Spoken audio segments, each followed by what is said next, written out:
Hello and welcome to the Powered by Rock podcast, where we're going to be speaking with the Californian hardcore punk rock band SHIIVA today. These guys just put out their second EP titled Cyclone on August 12th, 2022 on Wiretap Records. And for fans of hardcore punk bands like Turnstile and Suicidal Tendencies, or even if you just like to get up and do some fist pumping during a song, you're going to really enjoy this EP and their other music as well. I'm going to get a little help from these guys to kick off the show and say, TTG, I'm trained to go. All right. You're listening to the Powered by Rock podcast with your host, Isaac Kuhlman. The Powered by Rock podcast was created to help showcase some of the best rock musicians in the world and to pass on to future generations the rock music that has inspired rock fans around the world for decades. We want listeners to be able to hear great stories and life experiences directly from their favorite artists, as well as dig deeper into music theory and talk rock like no other show you've ever heard. This isn't about looking cool, it's about getting real and having a great time. Without further ado, let's start the show.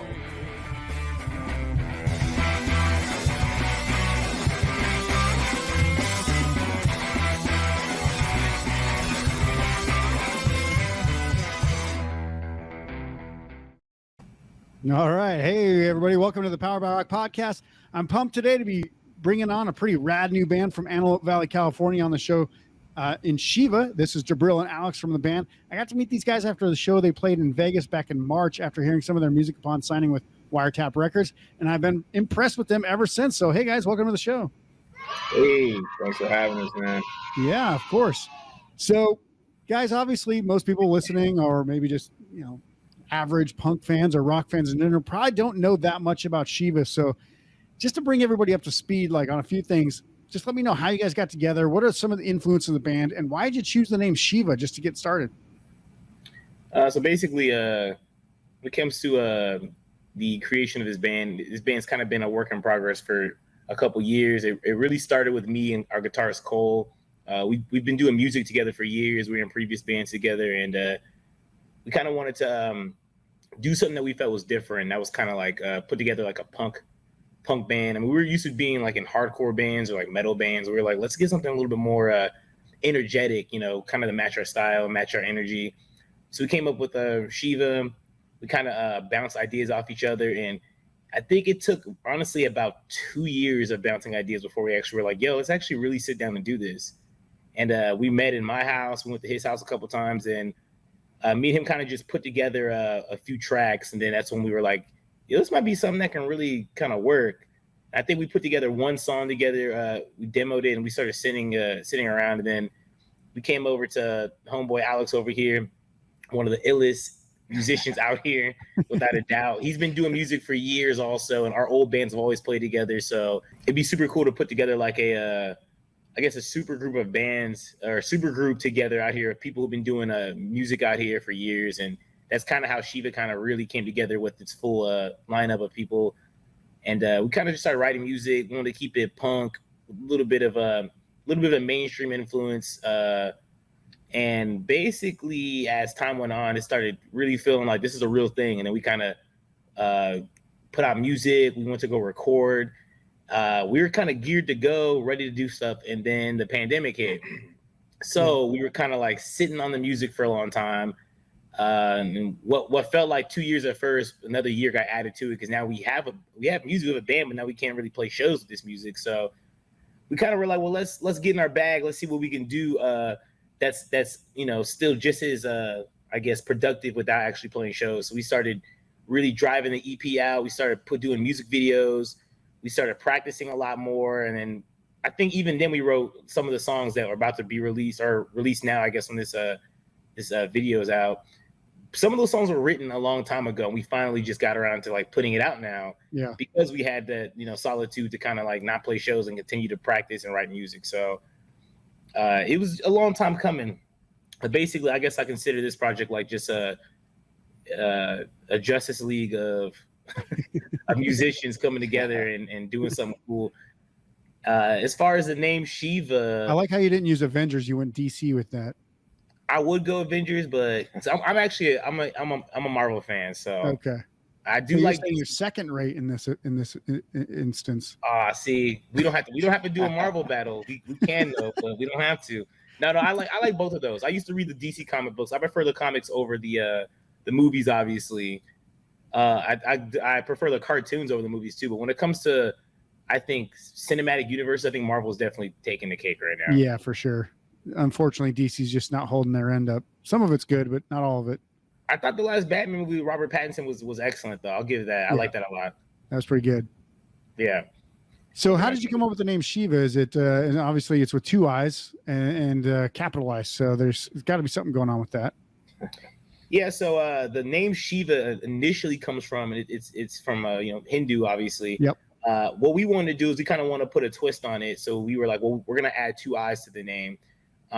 Not necessarily to get confused with anything else, but mainly just to kind of capitalize on the idea of duality. So with 2 I's, we were like thinking we're going to represent this as a second chance, as different chances, multiple chances. I guess not just one output, but multiple outputs. And we figured the 2 I's in there can represent just always being able to bounce back from things. And me and Cole, when we came up with naming past experiences, doing music and doing a lot of things, we kind of reflect back at how we always bounce back from a lot of things that come our way, a lot of disadvantages. We always seem to recover. So we just thought the I was suiting, like, hey, we're bouncing back from everything and we're doing music. You sound like you've been around for ages, but I mean, you can't be super old. You got to be under 30, right? Me personally? Yeah. I'm 30. Yeah. I'm okay. 30. Say you're talking like you're a 50-year-old man talking about bouncing back from all these adversities, but it can happen. I mean, especially in the music business. 30 when I was like in high school, I was like 30 is old as shit, but now I'm like, yeah, that's still young as hell. Yeah, I thought the same thing. When I was turning 30, I was like, man, I don't want to turn 30 and be old. Now I'm 30, I'm like, I feel. I mean, I go to the gym all the time, so I'm physically stronger than I've ever been right now. So exactly. I mean, 30's not really. It's just a number, right? When it comes to aging, I guess. And I always told people when I was in high school, it's like, you don't want to mess around with like guys that are like 45 if you ever get in a fight at a bar, because those dudes have what I call old man strength. It's like, you don't have that when you're younger. You don't realize how strong somebody can actually be. Like they get you in a grip. You're like, oh shit, that's actually really good grip. Yeah, no, I've seen it in action. One of my friends, he got in a fight with dudes maybe like 43, 44. And this guy, my friend, he's been in plenty of fights, but for some reason, when he was fighting this guy, it was just game over for him. He had him in a headlock and he would not let go. We had to pry him off of him. Yeah, exactly. I'm telling you, old man strength, it's not a thing that you can mess around with. Oh yeah, it's one thing to fight; it's another thing to fight for your life. So exactly. Yeah. So you guys are obviously from California, so everybody's probably going to assume you're liberal Democrat zone bubble. But what's the reality of Antelope Valley and the high desert out there? You want to take this one, Alex? Yeah, I would say it's pretty up and down. I mean, when you coming up, like you'll notice like right away there's definitely more. I guess the right term would be like conservatism. Yeah. Going on. Definitely red up here. Yeah, it's definitely more of like a conservative climate out here. But there's definitely pockets of I guess you could say left leaning beliefs out here as well. Yeah. That's like I say up and down because you might have you might know conservative people that. Just talking to them, it's clear that they might identify as conservative, but they're really more aligned with like somewhat of like some the ideals of someone that would consider themselves a liberal. Like they're really not all that different. I think there's a lot more commonalities between both types of parties. If people just looked at the stuff they agreed upon, it's like you agree upon 90% of the stuff, but you're fighting over the 10% you don't. Yeah, it's when the politics get involved. That's when people. They become blind, I guess, in my opinion, by the idea of politics. And I think they kind of step away from the simple fact of what's considered a human right and what's, considered political viewpoints.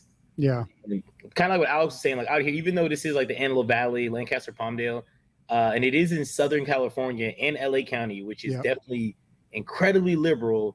When you get to our area, I think our area is considered the most conservative area of LA County. Yeah. It was to the point where I think the mayor of Lancaster was trying to separate from LA County during the pandemic, which is kind of wild. And we do, it's not as crazy as it used to be, but every once in a while we still do see like Confederate flags over here all the time. So we filmed our music video Stomp and we burned a Confederate flag, and that was mainly kind of, sending our regards to our hometown. A lot of people who aren't from the area didn't quite understand that. I got a couple of friends who live in like New York area, and they were kind of like Confederate flags. Like, Yeah. obviously everyone knows those are bad. I'm thinking not where we're from. It's still very common to see those. Yeah. So actually, I had another guest on, James Spooner, who actually did the graphic novel.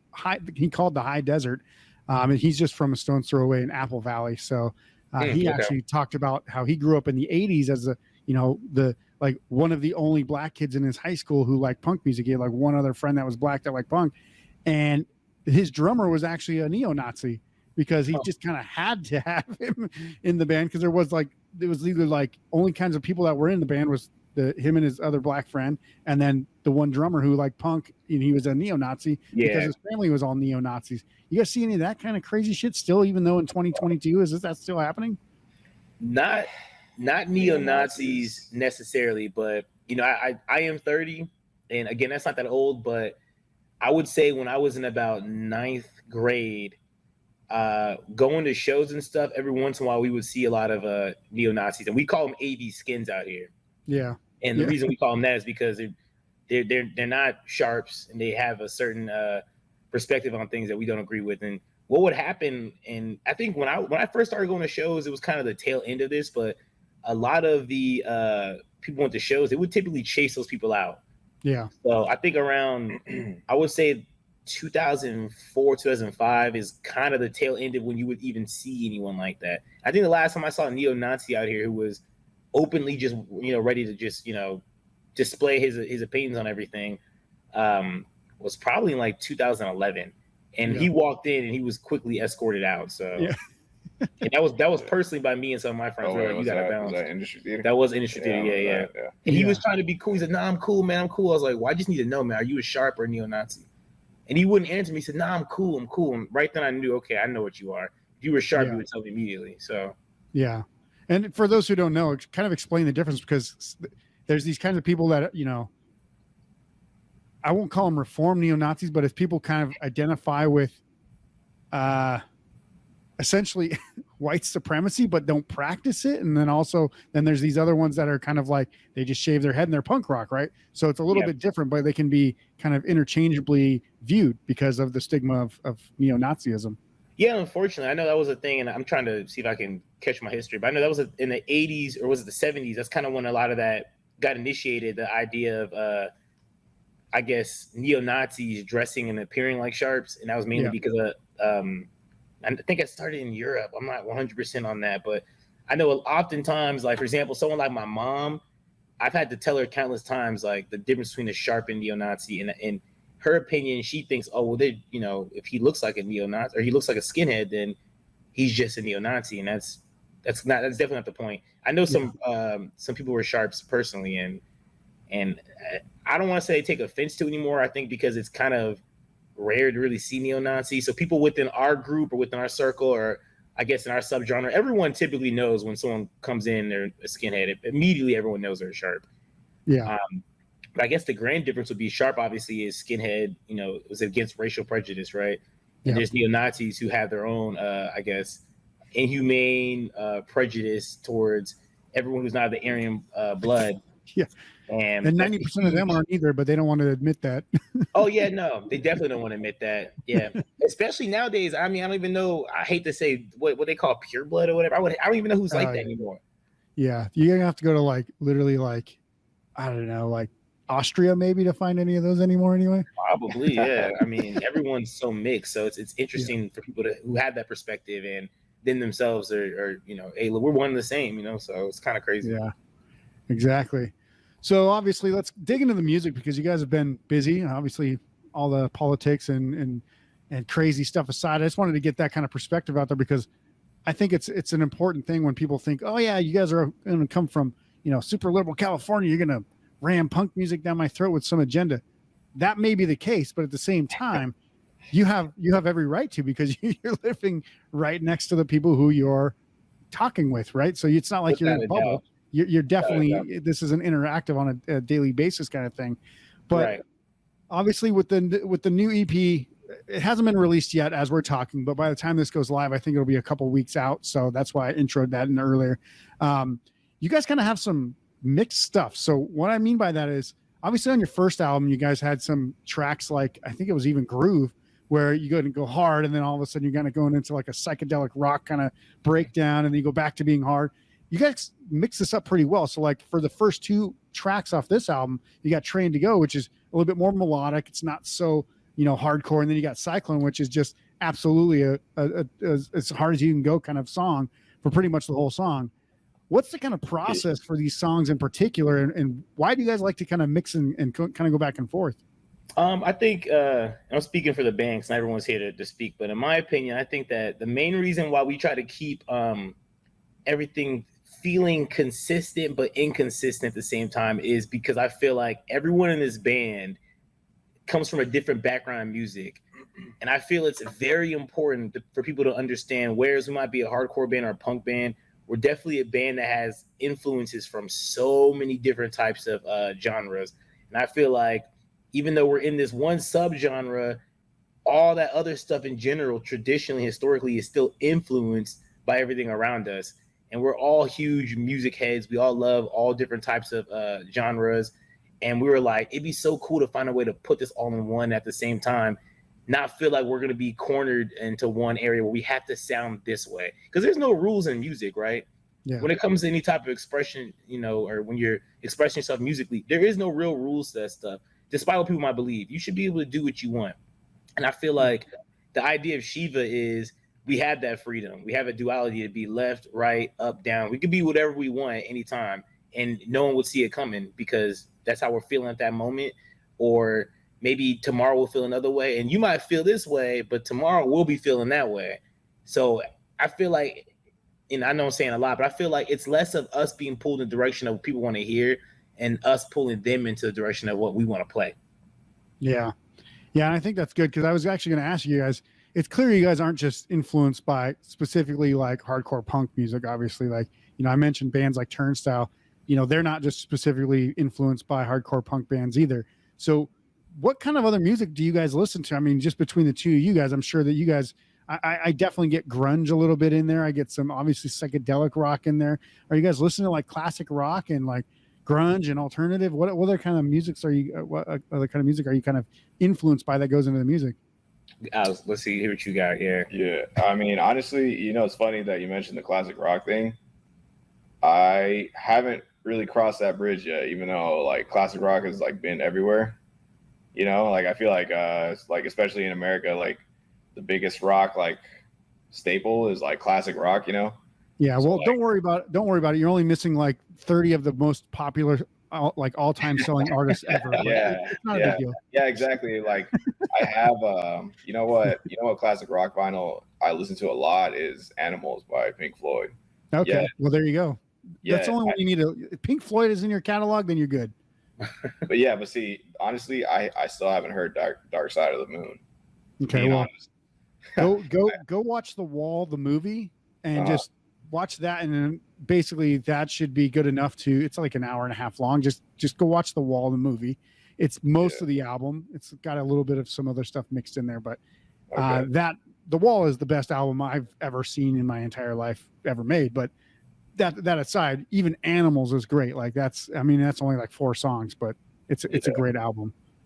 Yeah, I feel you. Yeah, I mean, like he said a little bit ago, I don't want to speak for the whole band, but I would say that all of us really listen to pretty much everything. Like, we're all huge hip hop heads. That's one. Yeah. Everything from like, the classic 90s hip hop to today's hip hop. We listen to it all, basically. I know that Jabril. I like how the classics is the 90s. Man, I'm old. Well, I guess what people would consider like classic, like sure. If you put on an old school station, they're playing like 90s hip hop. It's a weird feeling, but it's true. Yeah. Even though for me, I think when I was growing up, the classics were like the 70s, late 70s, early 80s, up to the mid 80s. Now it's definitely like you pretty much don't even have to listen to that stuff anymore, because that wasn't really the greatest genre.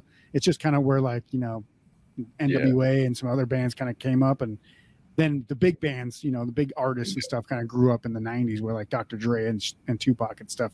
That's when it got really influential and big. So you don't have to listen to every genre or every era, obviously, to kind of get the gist. So yeah, you ain't missing much. Yeah, because I mean, like aside from that, like I know we all listen to indie rock a lot. Yeah. I know we all listen to stuff like soul a lot. I'm a huge old school head when it comes to like R&B or anything like that. I'm a huge Shaka Khan head, Earth, Wind, and Fire. I like Zapp and Roger. I like the Gap Band. So I love Prince. Like anything from that kind of generation, I'm a huge fan of. And like he mentioned, surprising, a lot of people knows about me. I do like EDM. And EDM is a genre that it took me a long time to get into because when I was a kid, we would make fun of people who liked EDM. Yeah. And I was with them. I was like, that's so weird. Like, going to raves, like, but of course I'm going to like punk and hardcore shows. I'm thinking like, that's really how you experience life, is going to these. So I was definitely closed-minded as a kid. And then I think when I got older, it's kind of the same. You think so? Oh, you mean the energy? No, I 100% agree with like you. Live shows. Yeah. And I guess that's what I realized, that they were both the same. And it's just, I guess the music's different, but the experience is something that's kind of like pretty fun. And the music, I think when I first started going to the gym, they would play EDM at the gym I was going to when I was younger, and it just kind of stuck with me. I was like, man, I hate that. I love this. And now as a 30-year-old, I'm like, hey, it is what it is. Like, I'm a huge fan of this stuff. Yeah, it's not going away anytime soon, so you can't really like wish it away or anything because it's not going anywhere. And you can't beat it, you join it. I mean, it's getting more popular now than it's ever been. So yeah, and I think it's an interesting kind of thing because that's like the kind of upbringing of punk rock was that it was the most accessible form of music that you could play because electronic music didn't really exist because not everybody had computers, not everybody had programs that could do that. So you literally got the cheapest instruments you could find, get the pretty much the least talented people you could find to get together and just kind of join a band. You're, the most talented, I guess, around you, which would still be a very limited talent base. And then, you would go out and start a band. So I can kind of see how that's kind of the new culture. I feel like it's an even easier bridge to cross to get into EDM, but it's just like playing a computer game, right? It's just knowing the little sequences that you got to put together to finally make the music right. Pretty much that, yeah. I know. I never produced. I have a couple of friends that they'll send me like EDM tracks, and they'll make it overnight. Yeah, and it'll sound good. That's what's crazy. I'd be like, you worked in like 3 hours, and it definitely sounds good. Yeah. I get you make a good point about it being probably the most accessible type of music now when it comes to creation, because not saying that there's not a lot of effort being put into it, but it's definitely. You can sit down in your bed under the blankets with Netflix on and some headphones on. You could probably make a whole EDM record if you wanted to. Yeah. So, it's crazy. Yeah. and it'll sound good like the Stranger Things score or something. Be like, what the hell? You made that in your bed last night? Oh yeah. I love the Stranger Things score. It's funny you say that. So yeah. It's funny because I feel like any music that you can like produce on a computer is definitely like in many ways, like I know like we're like a punk band and we're on a show that's like I guess geared toward like like rock music, but I feel like music that you can make on your computer, like electronic music, whether it's hip hop beats or EDM, I feel like how you're saying, that's definitely like going to be like the forefront for many years to come as far as like accessibility. Yeah. I've seen a lot of people that like aren't musicians pick up that music, like just producing it. No, it's easy to produce, like you mentioned, like you can literally for rap beats to produce it, anything can be on a laptop. It's faster and it's in high demand too because it's so genre oriented and because people like it so much. So because it's in higher demand, I'm not trying to take away from anyone who makes this stuff. I do sometimes feel like it's in higher demand, so people are going to be a little bit more willing to take things in less quality also. Sure. I think that is one thing that's bad about EDM and hip hop, because there are a lot of hip hop beats nowadays I hear that are really good, but there's some that I'm like, this is terrible. Yeah. Like who? Like, and someone's rapping over it. I'm like, man, this song does not sound good. And I'm thinking, like, I wonder how much effort was really put into this. Was it something that someone really wanted to sound good, or they just wanted to get it out and about real quick? And half the time they just wanted to sell it real quick, and they did. Sure. Yeah, of course. And I think it's interesting because, I always think, it doesn't have to be all about the quality that you can kind of put out. It's got to have like some sort of like meaning, right? And that's where I kind of get distracted by EDM, because I'm like, does it really have any meaning if you can produce it so fast? Like, do you have any connection? Now, if you're singing or writing lyrics or something like that, or if you really are a musical composer, then I could see how that works. Right. The one flip side of that is EDM has, great sound right from the computer. So you don't have to worry about miking stuff. You don't have to worry about vocal anything. Like it's just all there. It's already sequenced in. So you don't have to worry about how it's going to sound. It's going to sound great because these are professionally, triggered, whatever they are, like musical notes and stuff. Right. So I think for me, it kind of takes away the humanality of it, but at the same time, it still is absolutely gets people up and gets people dancing. So as a social experiment or a social kind of thing, I see that it makes everybody get up and dance, and I get that. And I think your music gets up and makes people want to dance as well. And I'll talk about that in a little bit. But for you guys, do you think that there was something you guys were trying to commit to on this EP that was like, hey, we've got slow stuff, we got hard stuff, we got all this other stuff?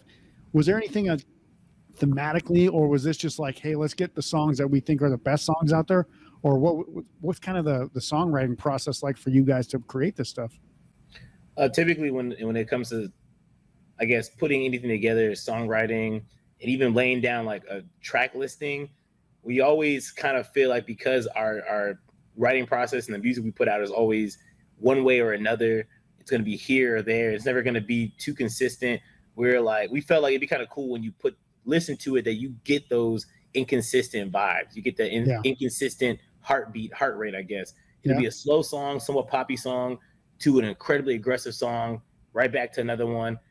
And I guess to keep that same pattern where you don't know what's coming next. Yeah. That's kind of the thing we wanted to go for. We did the same with Groove. We're doing it with Cyclone, and that's kind of going to be our vibe, is to make sure everything sounds so beautifully chaotic, I guess. Yeah. That's a good way to put it. It's funny that you mentioned that, because actually I want to say it was when I was in college or shortly after. I'd done some research because I was actually looking at doing drums, like electronic drums on the computer at that time. This was like 2004 or 2002 maybe. And I was thinking to myself, like, how do you know what's like good, like, BPMs and stuff like that?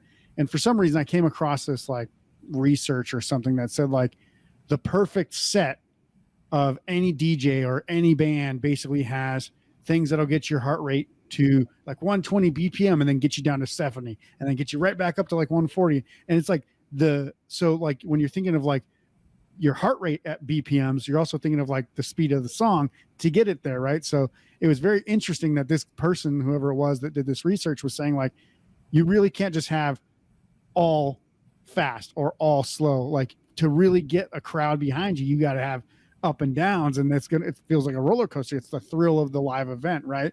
So I think that's pretty incredible that you guys think about that when you go into recording, because I don't think that everybody does that. And I think when people think about their track listings like they do for their set list, like let's hit them with something fast right up the front and then kind of slow it down and then hit them fast and fast and fast and then slow down.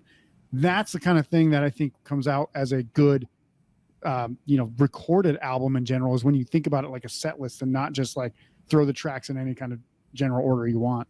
Right. Yeah. No, I agree with you. That's definitely one thing we kind of paid attention to. I don't think this record, Cyclone, we did as much, had to focus on it because we kind of at this point understood what we wanted to do. But I think Groove is when we kind of ran into what are we going to do with this track listing to make it sound, I guess, consistent in a nice way and get people, energetic. And that's why we were like, well, we got to start with Groove. Yeah. So of course the opening track of the EP Groove is Groove. And it kind of hits off the gate. It's like a shotgun being blasted out. Yeah. And that was kind of the vibe we wanted to kind of set the tone for the whole record. And kind of like when you mentioned how it goes from fast, like a little bit of a groovy in the middle, psychedelic. We felt like this opening track definitely was like symbolize what this whole entire album or EP is going to kind of be. So what you're saying is kind of usually what we kind of think about when we're putting things together. Nice. And one thing I'll say about your kind of brand of punk music, that even though it's fast and hard, and like I said, it does have that mix, you still add the oohs and the ahs and the la la la's in some of those songs, kind of give those melodies in the background. Yeah. What inspiration do you guys draw from for the melodies that you add in those songs? For me, typically when I'm laying down any type of melodies, like I mentioned, I'm a huge fan of Earth, Wind and Fire. Okay. I always think of what would Maurice White do right here? Yeah. What would Prince do right here? What would be done? What could be done in this song to make it so it doesn't just sound like a traditional punk song? Yeah. Because I grew up with punk. I grew up with hardcore. And a lot of my friends grew up with the same thing, but before that, they were listening to stuff like Queen or like AC/DC. In my household, I wasn't listening to none of that. I was listening to a lot of the old smooth jazz, Luther Vandross, Sade. So Yeah. I I always tell people before I got into punk music, my 6th grade, I think I went to a Boyz II Men concert because that was like my favorite band at the time, or favorite act at the time. I love Boyz II Men. I love New Edition too. I know New Edition found Boyz II Men, but I think I like New Edition a little bit better. But it was kind of just that. I was like, what would sound cool over here? And that's kind of the idea that we come with. And that's kind of a thing I'm trying to be consistent with a lot of the writing, is just keeping things kind of, I guess, in the outskirts, which you can hear in the background, like, oh, what's going on with that? So yeah, that's awesome. I can say from firsthand experience that you guys aren't afraid to go all out and cause some mosh pits and, as you said, some beautiful chaos at a live show, even if there are only like 20, 30 people there. But, I think it's great because if you don't bring the energy yourselves, then no one else will either, right? So where do you guys stand on what people should expect for your live shows? Alex, you got that one? Yeah. So as far as like live, man, like we spend a lot of time just rehearsing. Like we'll do things. I call it, well, I don't have a specific name, but it's almost like drills that Jabril has put together. It's like we practice a song 5 times back to back, then move to the next song 5 times back to back, and then back. It's like a whole cycle.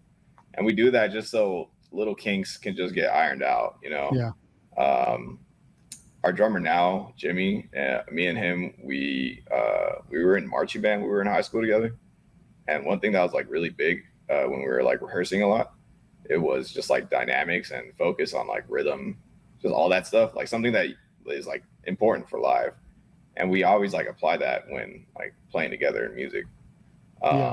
So once Jimmy joined up with us, I'm playing bass in this band. So it's me and him on the rhythm section. So we try and like really lock in on like rhythm breaks, things of that nature. You know what I'm saying? And so with like all the rehearsal stuff that we do, we just try and honestly pretty much just, I mean, I know every band will say this is very quintessential, but we just try to like give it 110% when we play live, because we know people are gonna like if we're at a punk show, like for example the show that you saw us at, it was pretty much a punk show. Yep. There's kids there, clearly they're all ready to mosh, so it's like we want to give them a lot of energy and good music, because there's been many times where I've seen bands like really great music, really great energy, but there's been like those times when like they play live and sometimes they fall a little short, Yeah, we've seen that a lot. And I also feel like kind of the not only do we sound good, but mainly that we can kind of rehearse, what are we going to do if this is a show right now? Yeah. Like you can say this, or I'm going to say that, or let's try this right here. Let's try this right there. That way, if we know it doesn't sound good, then we know, all right, cool, we're not going to do it at the show. That rarely happens though, because we're free-spirited people. So we always feel like what might not sound good right now will probably sound bomb tomorrow. So let's keep trying it. And we kind of feel like it's important to engage people in the crowd, because a lot of people are there for their first time experience of even seeing live shows. And us growing up, I'm sure you can relate, Alex can relate, the band can relate. Us growing up and going to shows, we forget that there's an outside world sometimes. We feel like this is just our world.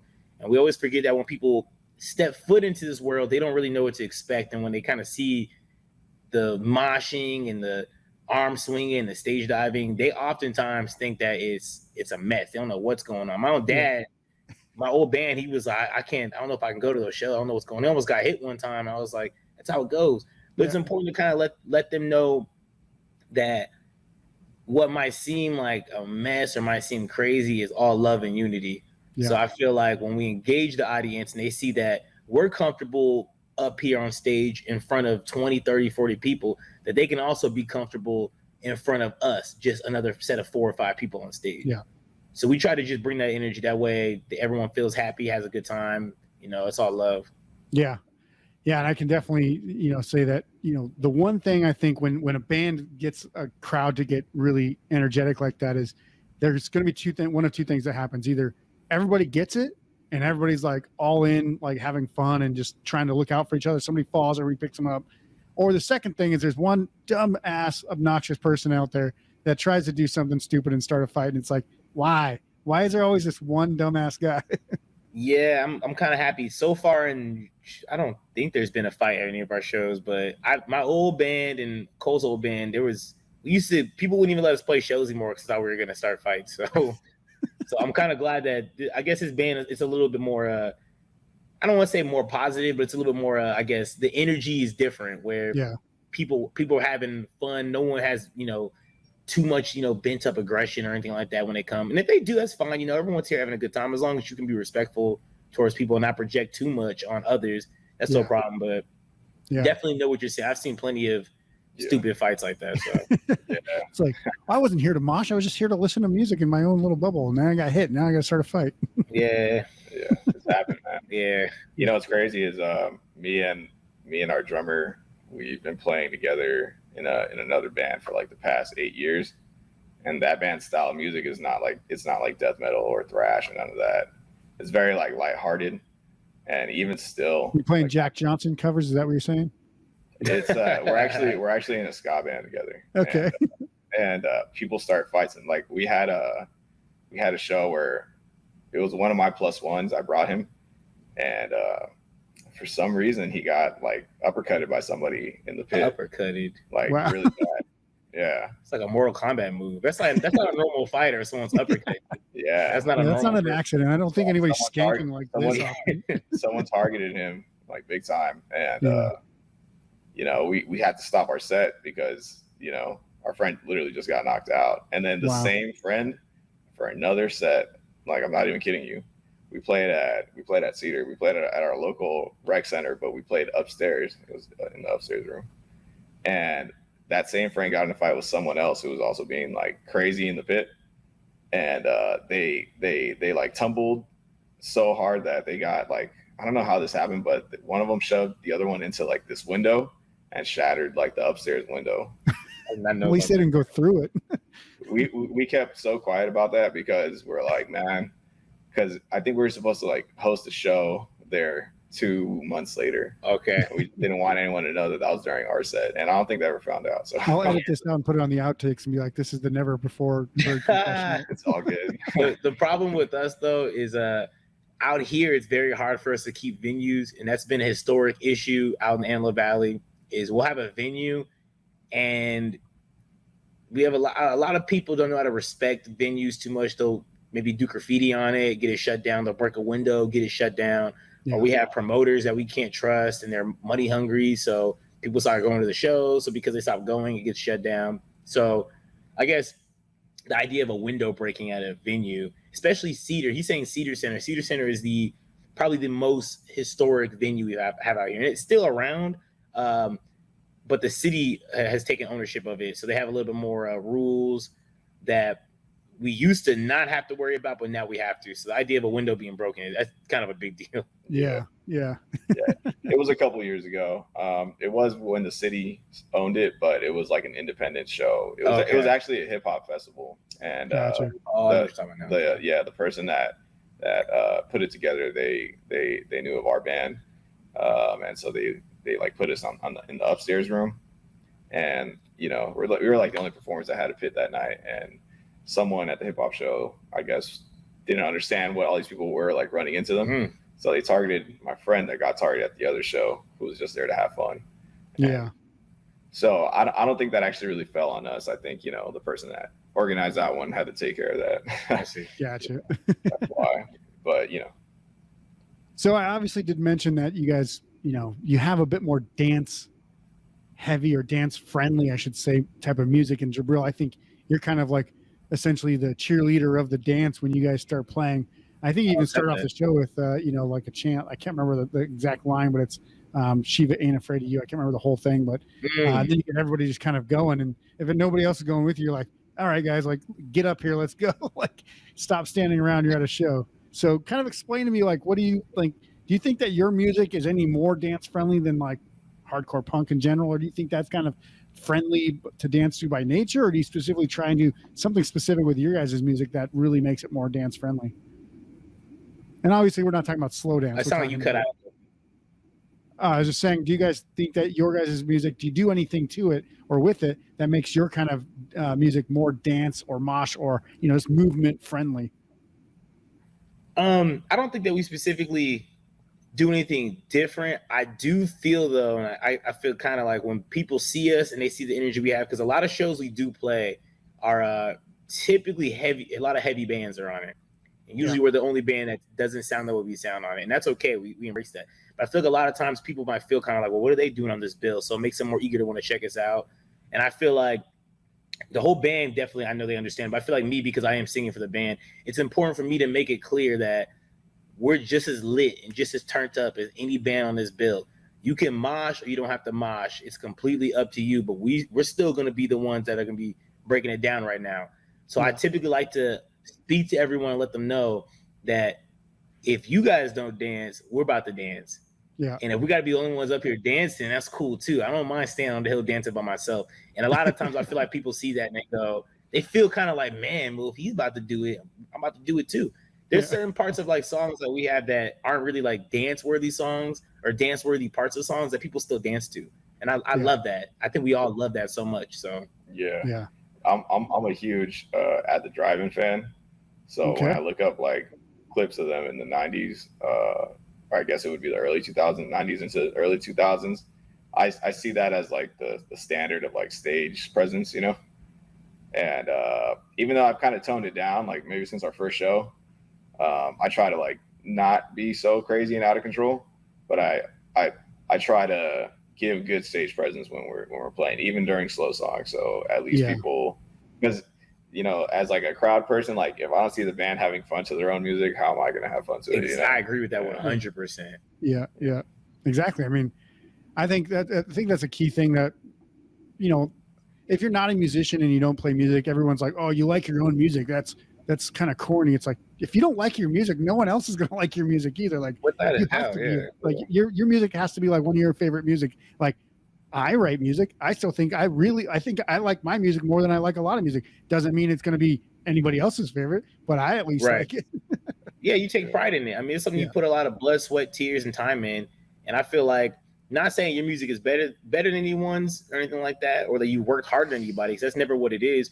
But if it's something that you know that you've sat down and you've had sleepless nights trying to work on something and you finally got it, it's important to have pride in that. And it's important not to let people try to humble you on that. And so I feel like if you see other bands up there who think they're too cool to play, or I don't really like this song. Yeah. Well, how am I supposed to like it if you guys don't like exactly. it? So I always find that weird when people are on stage and they're like mad about being there. It's like, don't play. Like, no one's making you do this. We're not paying you really anyway. So. I hate when people announce a certain song as the last time they're playing the song. That's always weird to me when bands, oh, this is the last time we're gonna play the song. I'm like, just don't play it then. Like, like what are you doing that for? If you know it's a song that everyone loves and you know that the energy that they're throwing towards you is something that's just pure, why would you decide not to stop playing certain songs? I never understood why bands do that. Yeah. It's like, oh, this is the song we're most known for. We're going to play it like maybe once a year now because we've played it 10,000 times. Like, yeah, but the people in the room haven't heard it 10,000 times, or even if they have, they want to hear you play it, man, in front of them. So, cool. I also kind of obviously mentioned earlier, you guys are from, liberal California. I would say you guys don't really take that lightly either. I've heard you guys, speak on stage. I've seen some clips of stuff where, you're pretty politically active and make statements against homophobia, racism, women's rights, and many other, liberal constructs. While your music may not automatically be associated with those concepts, I have to ask, do you feel like at this point in our human existence that the fact that these things have to be mentioned or even expressed is a pretty sad statement for mankind? Because shouldn't people already just assume that these are things that people should be doing instead of trying to, actively persecute other human beings? I think it's odd. I feel like in year 2022, especially being in the subgenre we're in, where a lot of these things are should be well known, I feel like a lot of problems, and it's not a problem with punk music or hardcore music. I feel like oftentimes though people want to be so against the grain, because that's kind of it's embedded in punk music is to go against the mainstream or go against what's popular. But people sometimes forget that one huge characteristic I feel like of really being punk is the idea to pretty much support the idea of human rights. Everyone should have their own human rights. No one should be telling you what to do with your body. So I feel like oftentimes we got a lot of old heads out here who are in the punk scene, and their perspectives have changed to a point where they are straight up right wing now. Yeah. And not saying anything's wrong with being right wing, but their opinions on a lot of, I guess, perspectives are chaotic. It's ridiculous. And it goes against what I feel like they used to stand for. And I feel like when we say these things at shows, everything goes back to our hometown. I feel like we're saying these things for our hometown, to our hometown, for the people who don't agree with us. There's not many that don't agree with us, but I feel like it's important to still speak on these things. And so, yeah, I guess at the end of the day, I feel like it's weird that this still has to happen, but I understand we have a duty being in a punk hardcore band. This is our duty. Yeah. And obviously you guys, I don't think there's not any actual, white guys in your band, right? You guys are all either Hispanic or black, right? Our drummer. Jimmy is now. Yeah, that's true. Yeah. Because he wasn't originally in the band, but he is now. Yeah. Yeah, our original drummer was Carlos. He moved up north to San Francisco to pursue some schooling. So gotcha. We had to kind of part ways with him. They're still the homie though, still homie till death. Yeah. But our drummer now, Jimmy, he's white. Yeah. Yeah. So you got a whole. Say too, one thing about that point was like kind of like relating it back to like our latest single. One thing that I feel like as a band of men in like a male dominated space, I think like and it's something that again we talk about in the song. Toxic masculinity is kind of like it's something that's so ingrained in male culture that sometimes as men we're just like it's easier to just continue as like business usual and not really change, and like I don't know, we should still be speaking on this when everybody should kind of like just like know I guess what's best. And I mean honestly I feel like a lot of men are still kind of living in a certain the best way I could put it, and it sounds a little like I guess snobby to say it this way, but they still kind of live in like a certain like immaturity to where they think that like for example women have to be like at their demand, just a random example. Like I remember I used to drive for Amazon, and I had a ride along one time with me, and he was talking about how he was like mad at his girl because she posted a photo of herself in like a bikini when she was going to go swimming. And he's like, I told her that I wasn't going to let her take pictures like that, and she still did it. And in my mind, I'm just like, bro, she like, you're not like the owner of anyone. He said, let her. Like, what do you mean, let her? Exactly. And so like, that type of shit is something that I feel like men, not just that specifically, but yes, that and other things. I feel like men sometimes, like they get it like a little skewed, you know what I'm saying? And it's still like a very active thing. And I feel like, just like us as men, especially like whenever whenever I socialize with other females and they tell me like, as a man, what do you think you're doing for women's rights? Like, what do you know what I'm saying? Like, what do you think is like something that is like the best? And the main thing they always like advise me is to have conversations with other men and get them out of that, or not get them out, but like talk them off of that culture. You know what I'm saying? Of toxic masculinity. I always think it's just a funny thing. Like it's, this whole vaccination. Oh, it's my body, my rights. I'm like, you sound like a fucking moron. You're the same person that says that, pro-choice isn't a thing, all this other stuff. It's like you're willing to take away everybody else's rights except for straight white males. It makes no sense. Yeah. Yeah. I mean, a lot of men stayed quiet the day that the news broke. And, again, when I was speaking with my friends who are women, the only thing they wanted to see really, because what the Supreme Court did was what the Supreme Court did, but what they would have loved to seen from what they were telling me was at least support from people that benefit from this, and that's men. You know?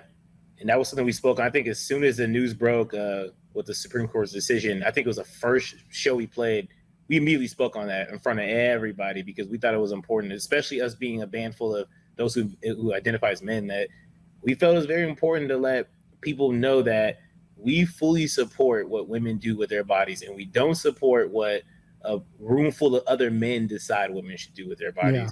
And we thought that it was very important to get that explanation out. And again, sometimes I feel like when we play shows, we're preaching to the choir. a lot of people definitely agree with us, but a lot of people still didn't say anything. I've Yeah. noticed before that, and that was kind of why it needed to be said openly. Yeah. Well, and the crazy thing is there is a woman on the Supreme Court that actually voted to repeal Roe Yeah. versus Wade. Yeah. And then one obviously that didn't. But it's just insane that like it's not a murdering a child thing. It's literally a women's rights issue. And the fact that a woman would be, I'm for that. It blows my mind. It's crazy. Yeah. Don't understand it. Yeah. I mean, man, we like on that topic, especially that, like, it's the slippery slope of like their religious beliefs. Yeah. The pro-life argument and where it stems from religion. Yeah. People that study the Bible could actually probably even make the case that the Bible actually advocates for abortion, if you really know. You know what I'm saying? And pro-lifers don't want to hear that. You know what I'm saying? Yeah. What's Well, it crazy also says to be good to people, and they don't really always abide by that. Not at all. Exactly. We're supposed to be support. Like the idea of human rights that's like one of the most like I guess positive religious things you can do, and for some reason we don't seem to do that at all. Yeah. And what's crazy, the Supreme Court tried to mask the decision by trying to make it seem like it was more of a we're just trying to make the state decide. States' rights, it's obvious. Yeah, come on, we know what The they're states' trying to rights go with. argument. They said the same thing about the Civil War is about states' rights, not slavery. Exactly that. Yeah, It's shut the fuck ridiculous up. that no one can even identify the connection between that. So Yeah. Anytime somebody brings up states' rights, you know that they're just trying to hide some, obvious intolerance or hate for something else. some type of bigotry, without a doubt. Yeah, exactly. So obviously the new EP is going to be out by the time this episode will air, but I know you guys also have some shows coming up. You're playing some big shows like Fest in October. I believe you guys are actually going out to Florida for that. What's also on the horizon for SHIIVA this year? So we're also, I think a month later, we're playing Act Like You Know Fest, and that's a fest in Tulsa, Oklahoma. That was, I think previously it was called Prom Corps, and they changed the name this year only because I think this is a charity event, and right now I cannot remember who they are sending the proceeds to. But anytime we hear charity event, we want to be on top of that. Oklahoma's for equality. That's right. Almost for equality. That's right. Yeah. Yeah. So that's something that's going to be in Tulsa, Oklahoma. So we're going to be going out there also. We do have an EP release that I'm not sure when this is going to be put out, but our EP release is going to be August 13th, 12th. I'm sorry, August 12th, which is going to be the day that the EP is released. We're going to do a hometown show for our EP release show. Got to do a hometown for the EP release. We got to show love. That's one thing I feel like a lot of bands don't do. And I'm not trying to say that's a local issue that we have here, but oftentimes it's kind of hard to get bands to support where they're from. So we're trying to make sure that people understand we're from Lancaster. I know a lot of my friends in bands a long time ago from Lancaster would tour and tell everyone they're from LA. That's so. For those who know, those are completely different. LA and there's Lancaster. some mountains in the way too. There's mountains, there's desert in the way. Like it's crazy. Yeah, it's funny, man. Like we always talk about like the bands here because technically we're LA County technically, but literally we're the last right before Kern County. Right before it goes to another county. Yeah, like Kern County is literally over there. You know, I think another county is about maybe 20-minute drive from us. Yeah. So whereas everything else is still LA County going south. Because really we're probably like an hour and 20 from LA proper.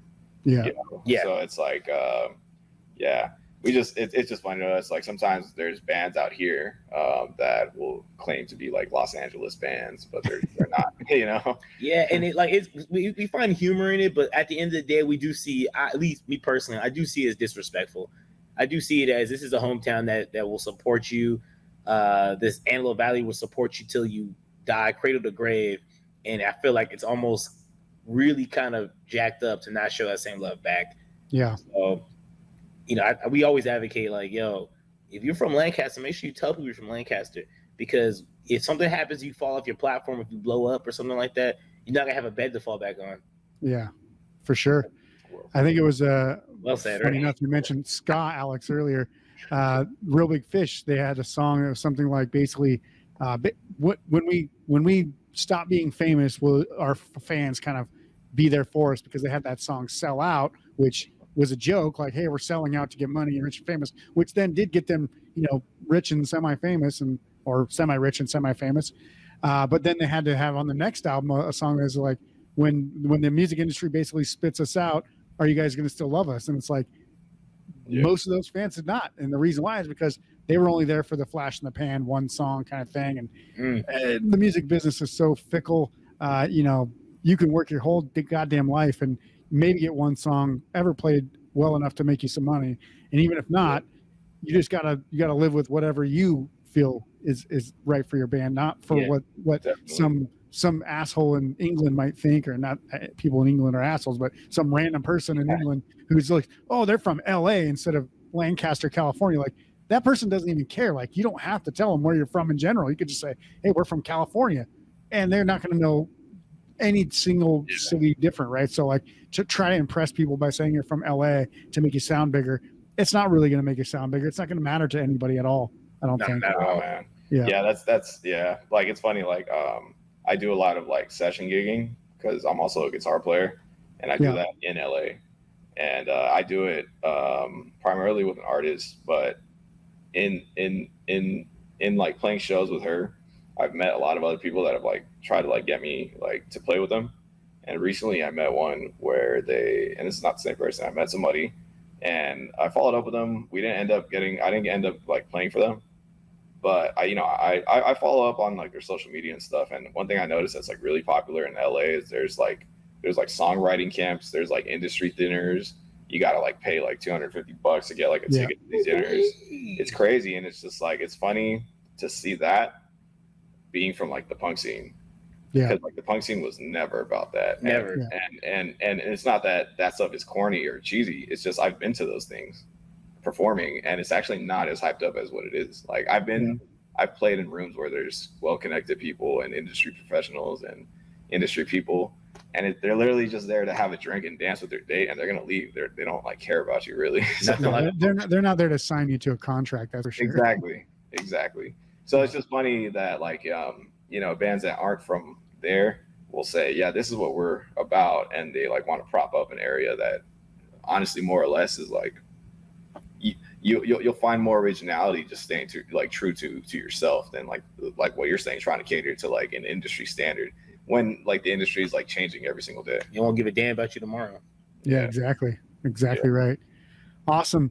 So we'll obviously add some links to the music, and obviously make sure we get a vinyl pre-order, or it'll be not a pre-order, it'll be an order link, obviously on the show notes as well, and information, and obviously your link tree or whatever we got. But is there anything else that you want to plug before we go, and let anybody else know maybe that hasn't heard about you guys? What you guys want to tell them before we sign off today? If I could give a shout out really quick to our homies Wiretap Records and Another City Media. They're really supporting us on this next EP. Wiretap Records is putting it out digitally, and then Another City is collabing with them, and they're going to do the vinyl drop that you just mentioned. So just want to give big love to them. Shout out. Yeah, they've been really supportive. Yeah. I want to give a shout out to Cantu Culture. We speak a lot on local love, AV love. Cantu Culture, that's a little organization that put together to kind of collab with a bunch of other people out here who throw shows and do other stuff to support the music. I feel it's important that when you live or you exist in a subgenre, that we have to create our own rules, create our own domain. So we create our own clothes. We create our own type of ways to get any type of projection now that's in a positive format. So shout out to Cantu Culture for that. I want to shout out some bands too. I want to shout out Triste. That's from Lancaster, the homies right there. I want to shout out, I'll shout out Zom. Shout out to them. Shout out to Downside. Shout out to All Eyes. Shout out to Captain Smooth Talk. That's him and Jimmy's other ska band. There's a lot of bands I want to shout out. Shout out to Life for a Life. Earlier when we were talking about like how long we've been around, you said something where you said to your brother, you said you sound like you've been around forever. And I like real quick, Life for a Life was his band that they still do reunion shows here and there, but back in the day, man, they were like everyone looked up to them. And because they were actually doing stuff like when in a world of like just local bands doing local band stuff, Life for a Life was out there getting it. Like they were like, maybe in the future when we link up and we hang out some more, I'm sure like Jabril will tell you specifically what they did, but from the outside looking in, they were touring, they would go to the East Coast, they were on a label, so they were definitely like doing crazy stuff. Who did you guys like tour with? We did a couple cool tours. We toured with Agitated Banner, we toured with Comeback Kid one time. Pretty good. You did a couple cool things. I appreciate Nice. that. Yeah. And then also we want to give a shout out to you. Thanks for having us. This is cool. We love doing podcasts. Hopefully we can get another one going too in the future. It's kind of cool to be able to pick your brain, and we definitely enjoy you kind of picking ours, and I guess kind of giving exposure to things that we didn't even realize that people were paying attention to. We're able to see, and we appreciate the fact that you were paying attention to those things. So yeah, man. Yeah, thanks for having us, man. I know we've been talking for a minute. We definitely, would love to stay connected with you, man. We love your show. Well, absolutely. I mean, I can't wait to actually hear the full EP. It's going to be out soon enough, so Yeah. I'll definitely write a little write up for you, because I don't usually do EP reviews, but for people that I know, I do, because there's so many EPs. If I did EP reviews, it would take me. I would just never stop writing. So Appreciate that, bro. yeah, appreciate it. definitely Yeah. be writing one up. It'll sound something like this: "These guys have done this before." Yeah, well, check this out. This is SHIIVA Groove, and this is definitely an EP we're dropping. But we already have almost. I don't want to say too much. We got a whole chunk of stuff still coming. I Nice. have like 5 albums worth of stuff. 5 albums worth of stuff coming still. Yeah, we don't stop writing. Almost every practice, every time we get together, it's a movie. We're here to Right. write today, right after this interview. Right after this interview, we're gonna be writing some stuff. So You're right. Very cool. I want to thank you guys so much, obviously, for being on the show. Guys, if you haven't checked out SHIIVA by now, you definitely want to go to the show notes below this episode to check out the links to their music, and obviously get the new album, Cyclone, the new EP. Obviously, go check out Groove, which was their first EP. Fantastic. They're going to be doing some awesome things. They're going to be at Fest, like I said earlier. They're going to be, in Tulsa. They're going to be touring a little bit up and down California as well. So if they're in your area, make sure you go check them out. And guys, remember, the Powered by Rock podcast is powered by our listeners. If you want to show some support, please be sure to subscribe and share the podcast on social media. You can also make a donation to the podcast to help us keep making awesome new episodes with awesome guests just like SHIIVA here. You can find that link in the notes as well. You can see the full video interview on our YouTube channel and on Spotify now as well. If you want to check out some articles, album reviews, lists, and interviews, go to poweredbyrock.com to read our absolutely free rocking blog. You can also find our merch and gear, like our awesome guitar cables and all this other stuff we got there as well, so you can pick up some items to play and look like a rock legend. Guys, that's our show for today. We'll see you soon for the next episode. Until then, rock on.